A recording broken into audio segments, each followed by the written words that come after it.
சுவாமியே சரணம் ஐயப்பா!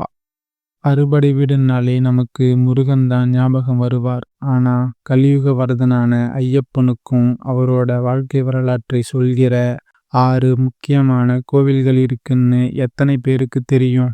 சபரிமலைக்கு போறதுக்கு முன்னாடி ஐயப்பனோட குழந்தை பருவம் முதல் அவர் ஜோதியா கலந்தது வரை சொல்லும் இந்த 6 இடங்களை பத்தி தெரிஞ்சிக்காம யாத்திரையை முழுமையடையாது. இதில் ஒரு கோவில்ல ஐயப்பன் கல்யாண கோலத்துல இருக்கார்.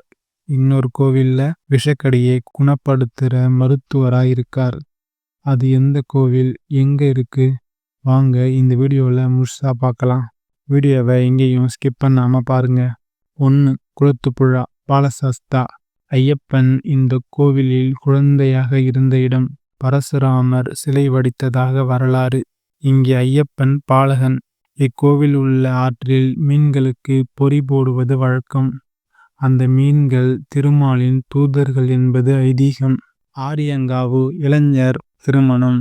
ஐயப்பன் வாலிபனாக இருக்கும் கோவில். இங்கே ஐயப்பன் பிரம்மச்சாரியாக இல்லாமல் புஷ்கலா தேவியுடன் மாப்பிள்ளை கோலத்தில் காட்சி அளிக்கிறார். சௌராஷ்டிரா சமூக முறைப்படி திருமணம் நடக்கும் இடம். அச்சங்கோவில் அரசன். ஐயப்பன் அரசனாக அமர்ந்திருக்கும் தலம். கையில் வாள் மற்றும் கேடயம் இருக்கும். பூரணா மற்றும் புஷ்கலா தேவியருடன் இருப்பார். இவரை பெரிய ஐயப்பன் என்று அழைப்பார்கள். இது விஷக்கடிக்கு பரிகார தலம். இங்கு சந்தனம் மற்றும் தீர்த்தம் மருந்தாக தரப்படுகிறது. இரவு நேரத்திலும் நடை திறந்திருக்கும் விசேஷம் உண்டு. எரிமேலி தர்மசாஸ்தா வேட்டைக்காரன். ஐயப்பன் மகிழ்ச்சியை வதம் செய்த இடம். பேட்டை துள்ளல் நடக்கும் புனித பூமி. பாபர் சுவாமி மசூதிக்கு சென்று வணங்கிய பிறகு ஐயப்பனை வணங்கும் மத நல்லிணக்கம் பூமி. பந்தளம் மனித அவதாரம்.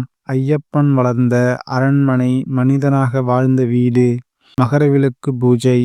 3 நாட்களுக்கு முன் இங்கிருந்து தான் திருவாபரண பெட்டி ஐயப்பனின் நகைகள் ஊர்வலமாக எடுத்து செல்லப்படும்.